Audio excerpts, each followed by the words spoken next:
Comme on vient juste d'en parler, Jésus était vraiment un personnage attirant et accessible à son époque, contrairement aux grands personnages de notre temps. Les grands personnages, comme François l'a mentionné, les grands personnages religieux, les grandes vedettes du monde artistique ou encore les grandes personnes qui dirigent le monde économique sont très difficiles d'accès, alors que Jésus, qui est probablement, et non probablement, mais certainement la personnalité la plus imposante de toute l'histoire de l'homme, eh bien, lui, au contraire, il était accessible à tous.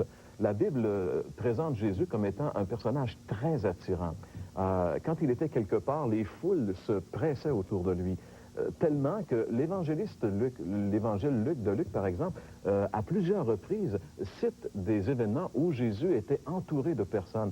Et peut-être qu'il y a un verset qui cristallise cette pensée plus que d'autres. C'est dans l'évangile de Luc, chapitre 12 et le verset 1, qu'on peut lire ensemble. Il est dit ici, sur ces entrefaites, les gens s'étant rassemblés par milliers au point de s'écraser les uns les autres, et Jésus se mit à leur dire, etc., etc. Alors, les gens s'étaient rassemblés autour de Jésus par milliers, et Luc nous dit qu'ils étaient au point de s'écraser les uns les autres. On peut peut-être s'imaginer un peu la scène, s'imaginer ces gens qui entouraient Jésus, qui avaient comme soif d'entendre ce qu'il allait dire. Jésus était un personnage vraiment unique à ce niveau-là. Jean-Pierre, il doit y avoir des raisons pour lesquelles le Seigneur était si attirant lorsque ces foules, comme tu viens de le mentionner, se pressaient. C'était quand même pas... il y avait quelque chose là?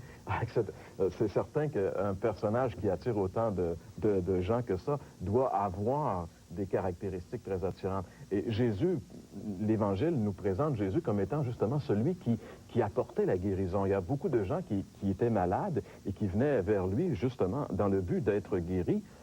Jésus était aussi un personnage qui pardonnait. Et ça, c'était un peu nouveau parce que jamais personne s'était présenté comme étant quelqu'un qui pouvait absoudre les péchés des autres. Et ça aussi, ça attirait les gens. Jésus était aussi, on le voit dans les Écritures, quelqu'un qui encourageait.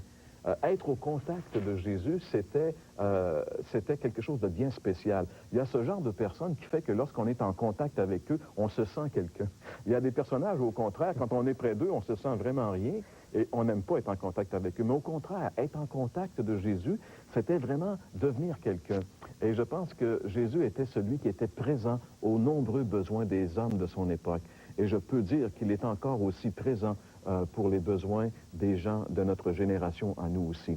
Jésus consacrait son temps à tous ceux qui étaient dans le besoin, même les plus démunis, même les gens les plus petits. En Israël, à cette époque, les petits-enfants étaient des gens qui, étaient des gens qui étaient délaissés. On s'occupait pas. C'était vraiment des encombrements, les petits-enfants. Et puis, justement, l'Évangile nous donne aussi une scène où des gens amenaient les petits-enfants vers Jésus. Même les petits-enfants étaient intéressés à être près de Jésus. On peut voir le personnage qui pouvait émaner de Jésus.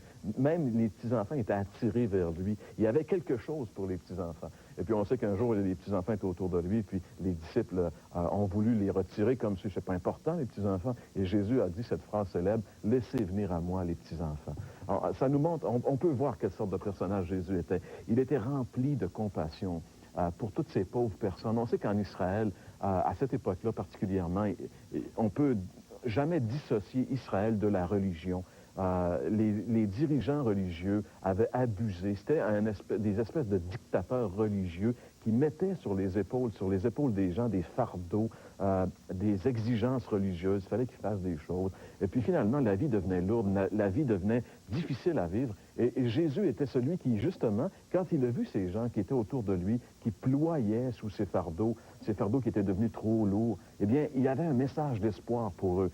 Dans l'évangile de Matthieu, par exemple, au chapitre 11, on peut lire ensemble ce merveilleux verset 28 où Jésus dit à ces gens, « Venez à moi, vous tous qui êtes fatigués et chargés, et je vous donnerai du repos. » Venez à moi. Jésus a appelé ces gens à venir à lui. Il dit, moi, je vais vous donner du repos. Moi, je vais vous décharger de ces fardeaux qui vous fatiguent et qui vous rendent la vie invivable.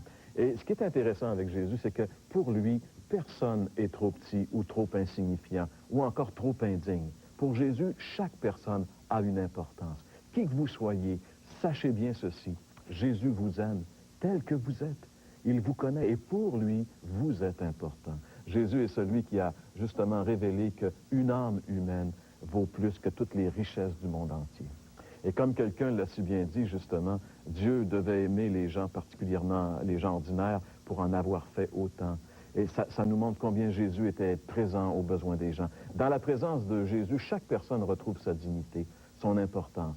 C'est pourquoi les gens simples, les gens qui étaient sans prétention, c'est à eux que Jésus veut justement révéler les trésors des cieux. C'est encore là un paradoxe qui démontre jusqu'à quel point Jésus veut être accessible aux gens ordinaires. Dans l'Évangile de Matthieu, encore une fois, on lit ce verset qui nous révèle une pensée assez extraordinaire concernant Jésus. Matthieu, chapitre 11, le verset 25. En ce temps-là, Jésus prit la parole et dit, « Je te loue, Père, Seigneur du ciel et de la terre, de ce que tu as caché ces choses aux sages et aux intelligents et de ce que tu les as révélées aux enfants. » Jésus priait et remerciait son Père du fait qu'il avait intentionnellement, volontairement caché les choses spirituelles aux sages et aux intelligents, c'est-à-dire à ceux qui avaient acquis de la connaissance et qui étaient gonflés de leur connaissance, qui avaient des diplômes théologiques et qui avaient toute cette connaissance philosophique. Mais Jésus dit, « Je te loue, Père, de ce que tu leur as caché les trésors du ciel et que tu les révèles aux petits-enfants. » Tu les révèles à ceux qui, justement, comme les petits-enfants, sont sans aucune espèce de prétention, qui reconnaissent qu'ils sont, comme le dit Jésus dans le Sermon sur la montagne, ceux qui sont pauvres spirituellement, ceux qui savent reconnaître leur pauvreté spirituelle. Alors, la Bible nous présente vraiment Jésus qui est présent aux besoins des gens et qui s'intéresse même aux plus petits de la société. On peut penser aussi à cette scène merveilleuse que les évangiles nous présentent, où Jésus va prendre la défense d'une pauvre femme qui est condamnée à mort par des gens sans scrupules qui se sont servis d'elle comme un appât pour essayer de trouver Jésus en erreur. Cette femme, elle a été prise en flagrant délit d'adultère et elle devait subir le sort atroce de la lapidation. Je ne sais pas si vous savez c'est quoi la lapidation, mais on prenait la personne et puis les gens autour lui lançaient des pierres jusqu'à ce qu'elle meure. C'était vraiment horrible comme supplice. Et cette pauvre femme qui a servi d'appât, on voit combien pour les gens religieux, la vie humaine n'avait pas d'importance. C'était juste un appât, cette pauvre femme. Et puis qu'elle meure, c'était pas important pour eux. Et puis, alors Jésus est arrivé et puis on a présenté le cas à Jésus. Et Jésus a regardé cette femme et puis ce que ces gens religieux voyaient en elle, ils voyaient rien. Jésus a vu en elle quelqu'un. Jésus a su reconnaître qu'elle était une personne, qu'elle avait une dignité, qu'elle était quelqu'un et qu'elle avait droit, elle aussi, à la grâce. Et Jésus, justement, devant cette scène, va prononcer cette phrase célèbre. Il va regarder ses adversaires et puis il va leur dire simplement que celui parmi vous qui est sans péché, lui lance la première pierre. Et on connaît la suite de l'histoire. Personne n'a osé lancer la pierre parce que tous ont reconnu qu'ils étaient pécheurs. Ils sont tous retournés bredouilles. Et la Bible dit même des plus vieux jusqu'aux plus jeunes. Et là, Jésus se retrouve seul avec cette femme. Il lui aurait pu la condamner, il lui aurait pu lui lancer la pierre, parce que Jésus n'avait pas de péché. Mais Jésus lui a dit, « Je ne te condamne pas. Va, tu es libre. Va et ne plèche plus. » C'est encore là, on voit combien Jésus a été accessible à cette femme qui devait mourir. Cette femme a évité de peu une mort atroce, parce que Jésus était présent. Un jour qu'il entrait dans la ville de Jéricho, dans la petite ville de Jéricho, il y a un homme qui était très mal aimé dans cette ville, qui était haï de la population en général. Il s'appelait Zachée, encore là c'est l'évangile de Luc qui nous en parle, et cet homme était petit. Il est monté dans un arbre pour voir Jésus, il était intéressé de voir ce personnage-là. Encore une fois, on voit ici comment Jésus était attirant. Lorsqu'il entrait dans une ville, les foules entières allaient à sa rencontre pour le voir. Et puis cet homme-là qui était petit est monté dans un arbre, il était caché sous le feuillage. Et puis Jésus l'a vu, et puis quand il est passé sous l'arbre, il a dit à Zachée, il le connaissait par son nom. Il a dit, « Descends, je dois aujourd'hui habiter chez toi. Je dois aujourd'hui demeurer dans ta maison. » Imaginez-vous, et ça c'est l'histoire d'une conversion. Vous savez, ce que Jésus a dit à Zachée ce jour-là, il veut vous le dire à vous aussi qui écoutez cette émission. Je veux aujourd'hui demeurer dans ta maison. Parce que Jésus, il est accessible. Il aimerait entrer chez vous. Il aimerait entrer dans votre vie et transformer votre vie. Les gens les plus isolés à l'époque de Jésus étaient certainement les lépreux parce que leur maladie les mettait en quarantaine. Ils devaient vivre isolés des autres personnes. Et quand ils devaient circuler dans la rue, ils devaient même crier devant eux, lépreux, lépreux. Et pourtant, alors que quand un lépreux passait, tout le monde se retirait de peur d'être contaminé par cette affreuse maladie. Et Jésus s'est approché d'eux. Jésus les a même touchés, les a guéris. On voit encore une fois que Jésus n'était pas arrêté par cette barrière de la maladie. Il a passé outre la maladie. À cause des lois religieuses très strictes, par exemple, on sait que les femmes en Israël, pendant leur période menstruelle, devaient aussi se tenir à l'écart et ne pas avoir de relation avec personne. Pourtant, il est question d'une femme qui était atteinte d'une perte de sang depuis 12 ans. Et puis, cette femme, encore là, elle était dans une foule qui entourait Jésus. L'Évangile nous dit que tout le monde pressait Jésus. Il y avait des centaines de personnes autour. Cette femme s'est faufilée. Elle a touché Jésus par derrière. Et à l'instant même, elle a été guérie. Et vous savez, Jésus ne s'est pas retourné pour la rabrouer, mais plutôt à louer la foi de cette femme. Elle a bien fait de se rendre jusqu'à Jésus et d'aller à lui chercher sa guérison, puisqu'elle l'a eue.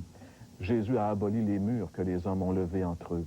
Et tous ceux qui sont allés jusqu'à lui ne l'ont jamais regretté. Parce que Jésus est accessible et il est accueillant. L'évangéliste Jean nous rappelle cette phrase que Jésus a dit justement. Lui-même, Jésus a dit qu'il était accueillant et accessible. Jean, chapitre 6, et le verset 37, Jésus dit « Je ne mettrai pas dehors celui qui vient à moi.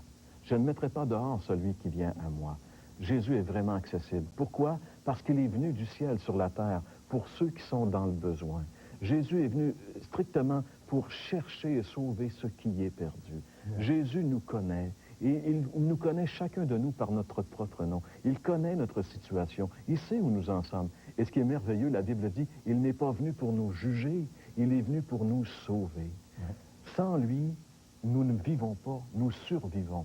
Et lui, il est la vie. Il a dit un jour, je suis le chemin, la vérité et la vie. Pour avoir la véritable vie, pour vraiment vivre, nous devons simplement céder notre vie à Jésus. Et vous savez ceci, vous pouvez le faire maintenant. Parce qu'il est encore aussi accessible aujourd'hui qu'il l'était à l'époque. Oui, les évangiles nous présentent un Jésus vraiment accessible. Et encore aujourd'hui, la Bible dit qu'on peut venir à lui par la foi, le recevoir comme notre sauveur et voir toute sa puissance transformer notre vie. Aimeriez-vous expérimenter la présence de Jésus dans votre vie? C'est possible. Si vous voulez savoir comment faire, demeurez avec nous, puisque dans un petit instant, nous allons vous parler de la façon dont on peut recevoir Jésus-Christ aujourd'hui comme notre sauveur personnel.